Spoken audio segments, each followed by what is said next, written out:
समस्त सुधी जनों को सादर नमन। मैंने YouTube के अपने इस चैनल पर विगत 5 दिनों में आचार्य रेवा प्रसाद द्विवेदी के भारतीय शास्त्र परंपरा को अवदान तथा उनकी सारस्वत साधना को लेकर चर्चा की है। कल प्रस्तुत किए गए 5वें और इस श्रृंखला की अंतिम कड़ी में दिए गए वक्तव्य में मैंने आचार्य रेवा प्रसाद द्विवेदी के भारतीय सौंदर्य शास्त्र को योगदान पर चर्चा की है। आचार्य रेवा प्रसाद द्विवेदी समस्त भारतीय शास्त्र परंपरा में एक तेजस्वी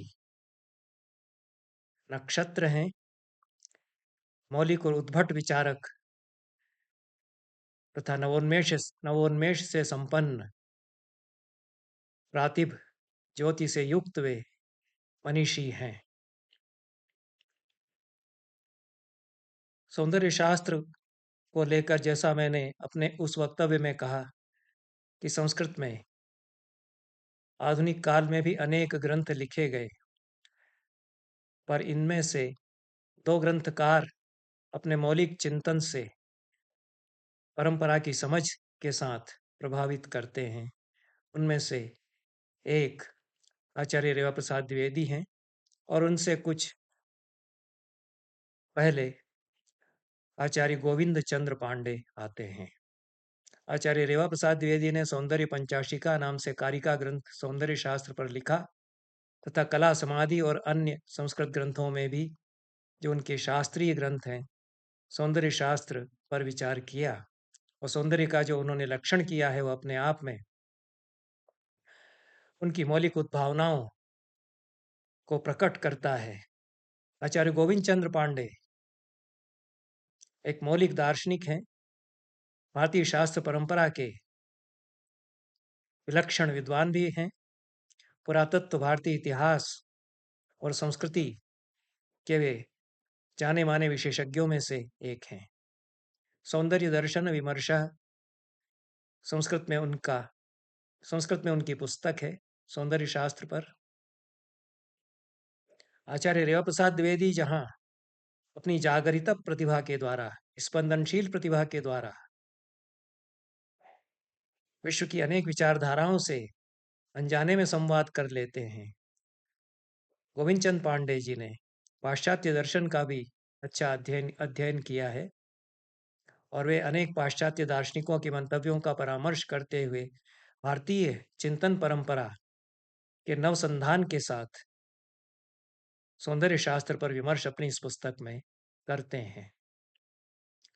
पहले संक्षेप में मैं आचार्य गोविंद चंद पांडे का परिचय दूंगा, तदनंतर उनकी इस पुस्तक को लेकर के सौंदर्य शास्त्र पर उन्होंने जो विमर्श किया है उस पर मैं बात करूंगा। गोविंद चंद पांडे का जन्म इलाहाबाद में सन 1923 ईस्वी में हुआ था। अत्यंत मेधावी छात्र वे रहे और विशेष रूप से संस्कृत और प्राचीन इतिहास में उनकी जो प्रखर प्रतिभा है उसका लोहा छात्र जीवन में ही उनके सहाध्यायी और अध्यापक मानने लग गए थे।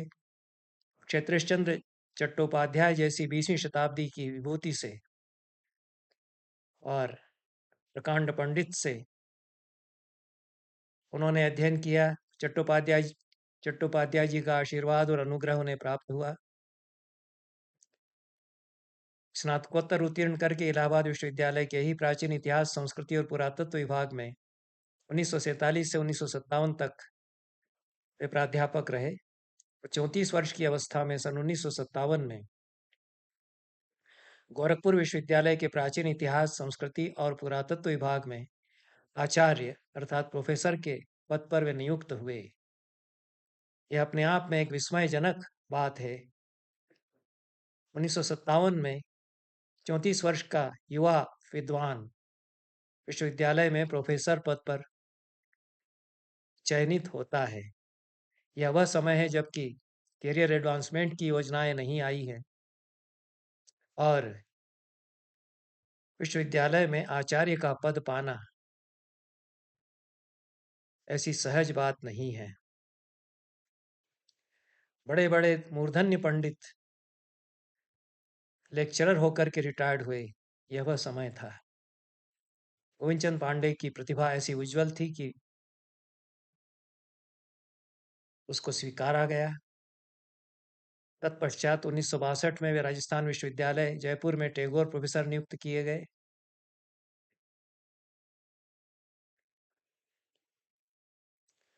और विभागाध्यक्ष का दायित्व भी वे निर्वाह करते रहे।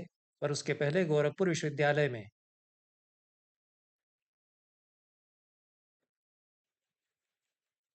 आचार्य वे रहे।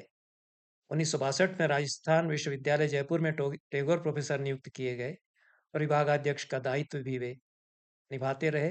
राजस्थान विश्वविद्यालय में 1974 से 1977 तक वे कुलपति रहे और 4 वर्षों के कुलपतित्व का कार्यकाल समाप्त करके फिर अपनी मातृ संस्था इलाहाबाद में वे लौटे, इलाहाबाद विश्वविद्यालय में।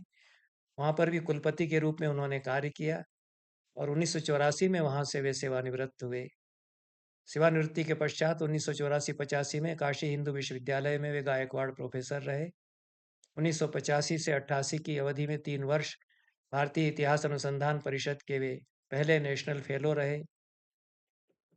तिब्बती उच्चतर शोध संस्थान central institute of higher Tibetan studies Sarnath के वे अध्यक्ष रहे। इलाहाबाद म्यूजियम के वे अध्यक्ष रहे और इलाहाबाद म्यूजियम के निर्माण में, उसके उन्नयन में उनकी बड़ी महत्वपूर्ण भूमिका रही। भारतीय इतिहास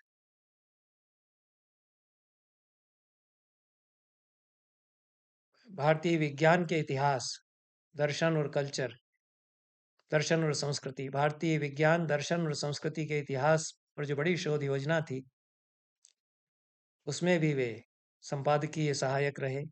यह बहुत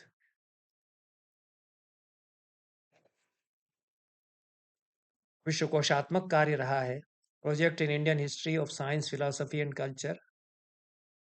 और इसमें देवी प्रसाद चट्टोपाध्याय और कपिलावास्यायन जैसे विद्वानों ने संपादन का कार्य किया है।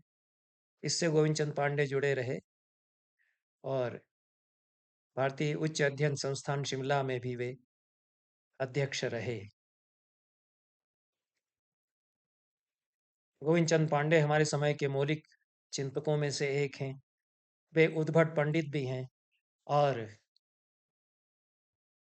विद्वत्ता की व्यापकता के द्वारा भी वे प्रभावित करते हैं। बहुभाषाविद भी पांडे जी थे। संस्कृत, पाली, प्राकृत, फ्रेंच, जर्मन, चाइनीज, चीनी भाषा, लैटिन, ग्रीक और फारसी, इतनी भाषाओं का उन्हें अच्छा अभ्यास था। संस्कृत में तो उन्होंने खूब लिखा ही है। अंग्रेजी और हिंदी में उनके अनेक ग्रंथ हैं। संस्कृत और हिंदी में रचनात्मक साहित्य उनका विपुल है और शास्त्र परंपराओं का उन्होंने सम्यक अध्ययन किया है।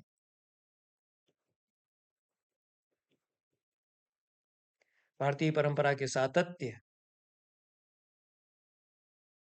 और प्राचीन परंपराओं की गवेषणा उनका प्रिय विषय रहा है।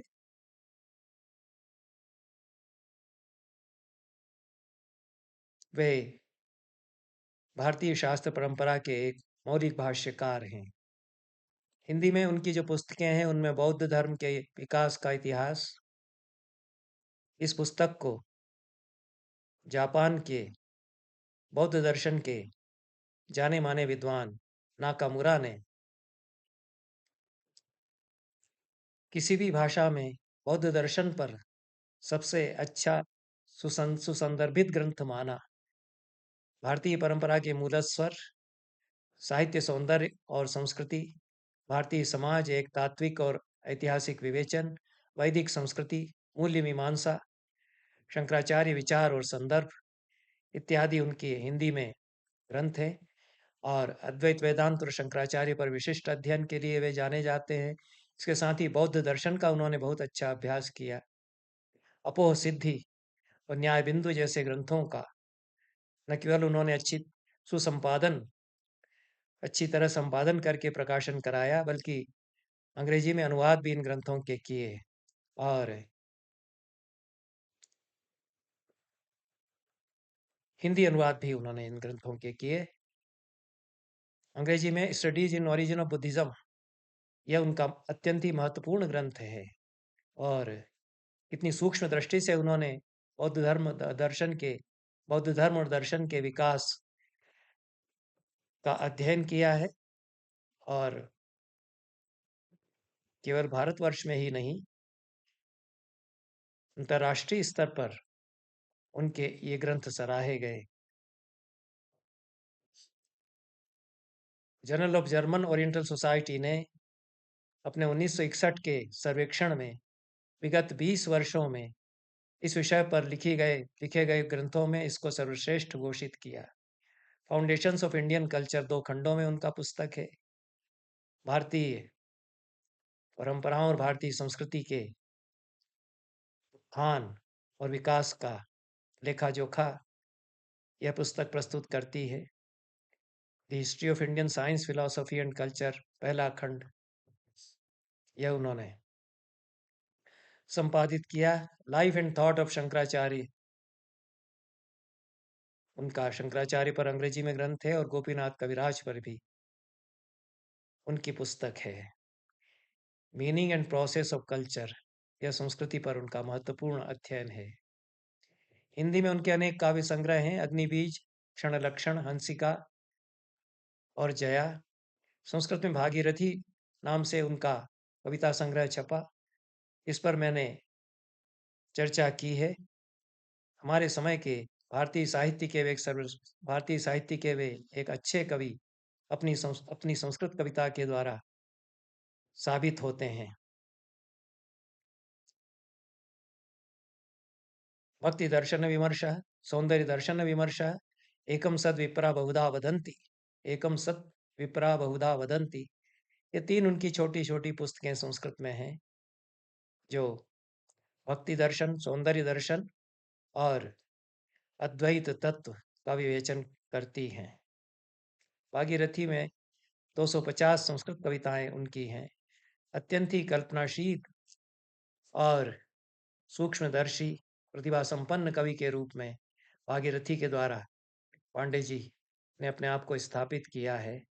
अस्ताचलियम संस्कृत में उनके द्वारा अनूदित कविताओं का संग्रह है, जिसमें शेक्सपियर से लगाकर यीट्स तक के अंग्रेजी के अनेक महत्वपूर्ण कवियों की कविताओं के संस्कृत में उन्होंने सुंदर अनुवाद किए हैं।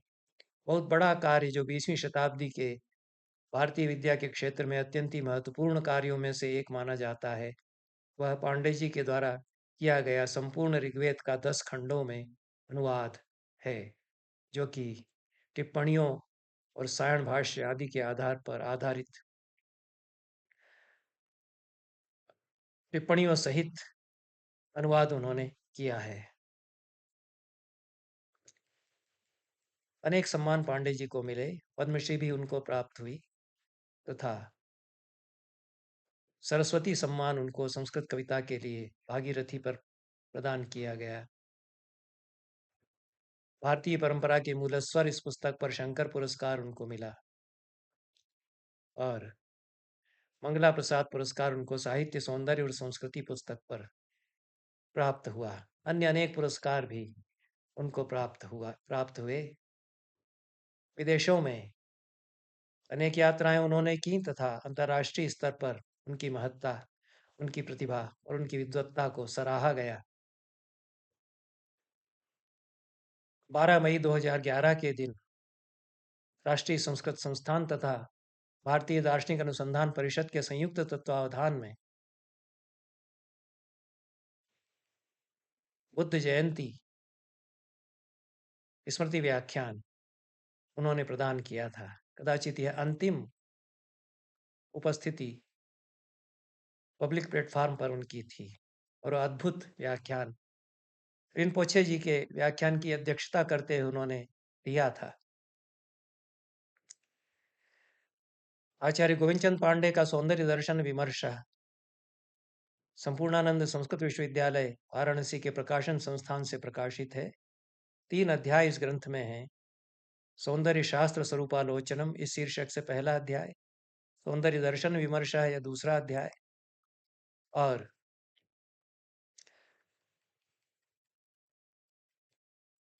रसतत्व विमर्शः,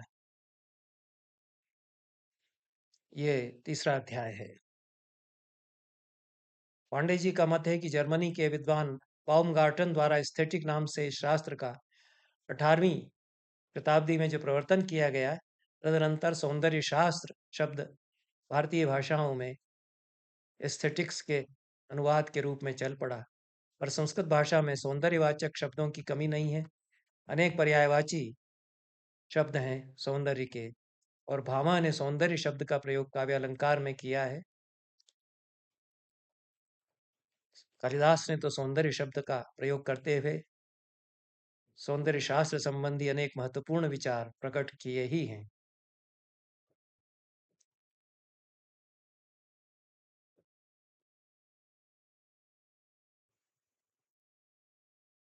पांडे जी ने सौंदर्य का लक्षण परिष्कृत लक्षण किया है।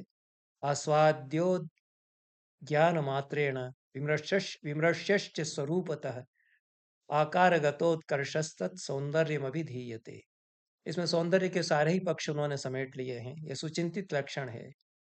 ज्ञान मात्र के द्वारा जो आस्वाद्य होता है, स्वरूप के द्वारा विमृश्य बनता है, ऐसा आकारगत उत्कर्ष सौंदर्य कहा जाता है। इसमें आकारगत उत्कर्ष के द्वारा जो सम्यक अनुपात और सम्यक संरचनाओं के द्वारा सौंदर्य वस्तुगत सौंदर्य है, वह भी आ जाता है।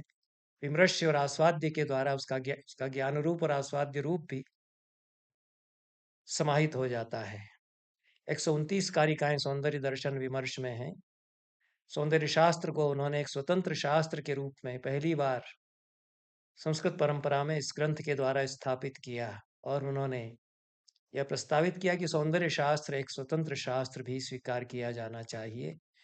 उनके अनुसार सौंदर्य शास्त्र कलाओं का अन्वीक्षा शास्त्र है। इस पूरे ग्रंथ में 4 महत्वपूर्ण मूलभूत प्रश्नों पर पांडे जी ने विचार किया है। सौंदर्य रूप का धर्म है या अरूप का, यह पहला प्रश्न। काव्य का आस्वाद लोक साधारण है या असाधारण, यह दूसरा प्रश्न है। सौंदर्य क्या स्वतंत्र पुरुषार्थ है, यह तीसरा। इस प्रकार से सौंदर्य शास्त्र स्वरूपालोचनम, रूप तत्व विमर्श तथा रस तत्व विमर्श शीर्षक से 3 अध्यायों में उन्होंने इन 3 प्रश्नों पर विचार किया है। कुल स्थापना पांडे जी की इस ग्रंथ में यह है कि समग्र संस्कृति आत्मबोध का विस्तार है। तो सौंदर्य बोध संस्कृति का महत्वपूर्ण अंग है। सौंदर्य की वे भावमूलक व्याख्या प्रस्तुत करते हैं तथा सौंदर्यानुभूति को पुरुषार्थ बोध से भी जोड़कर विवेचित करते हैं। कलानुभूति की 3 भूमियां पांडे जी ने निरूपित की हैं। प्रत्यक्ष गोचर आभास भूमि, यह कल्पना के आरंभ की भूमि है। अनुमान गोचर स्वभाव भूमि, यह विज्ञान और व्यवहार की भूमि है।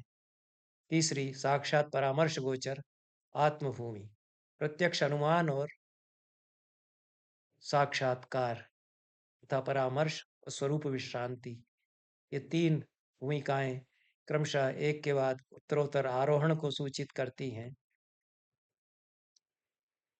सौंदर्य और आत्मविश्रांति को पांडे जी अभिन्न मानते हैं। इस दृष्टि से अभिनवगुप्त के निकट उनकी व्याख्या पहुंचती है, और आचार्य रेवा प्रसाद द्विवेदी भी इसी प्रकार से सौंदर्य को चैतन्य में विश्रांत अनुभव मानते हैं। आत्मविश्रांत्य भेदेन सौंदर्यम व्यपदिश्यते, ऐसा उन्होंने द्वितीय अध्याय की तीसरी कारिका में सौंदर्य दर्शन विमर्शा में कहा है। कलाओं के अंतर संबंध का विवेचन गोविंद चंद पांडे जी ने विष्णु धर्मोत्तर पुराण के अनुसार अपनी इस पुस्तक में किया है, और सौंदर्य शास्त्र का इतिहास, कलाओं का अंतर संबंध, इनके परिप्रेक्ष्य में संपूर्ण भारतीय सांस्कृतिक चेतना, उसके ऐतिह्य की व्याख्या पांडे जी करते हैं, और संस्कृति के व्याख्याकार के रूप में वे पुनः संस्कृति को परिभाषित करते हैं। रुचि दृष्टि प्रवृत्ति नाम समवायो ही संस्कृति ही, रुचियों दृष्टियों और प्रवृत्तियों का समवाय संस्कृति है, यह उन्होंने संस्कृति का एक लक्षण किया है। अंततः सौंदर्य की वस्तुगत सत्ता को पांडे जी अस्वीकार करते हैं, और अभिनवगुप्त के आभासवाद के आधार पर सौंदर्य और सौंदर्यानुभूति की व्याख्या वे करते हैं। विद्यारण्य के अनुभूति विषयक मंतव्यों को भी उन्होंने स्वीकार किया है। तदनुसार आत्माध्यास के कारण विषयों में प्रियत्वादि की प्रतीति होती है। परिमित प्रमाता स्वात्म संबंध से या वासना मूलक मनोमय बिंबों से वस्तु के आकार को ही आच्छादित कर लेता है। इस प्रकार से यह जो प्रमाता के द्वारा सौंदर्य की अनुभूति है, उसमें स्वात्म संबंध और आत्माध्यास और वासना मूलक मनोमय बिंब, इनकी प्रक्रिया पर पांडे जी ने विचार किया है। कुल मिलाकर के जो भारतीय सौंदर्य शास्त्र है, उसको आचार्य गोविंद चंद पांडे तथा आचार्य रेवा प्रसाद द्विवेदी ने अपनी मौलिक स्थापनाओं के द्वारा बहुमूल्य योगदान प्रदान किया है। इसके साथ ही आज की यह चर्चा समाप्त करते हैं। सभी को बहुत बहुत धन्यवाद। नमस्कार।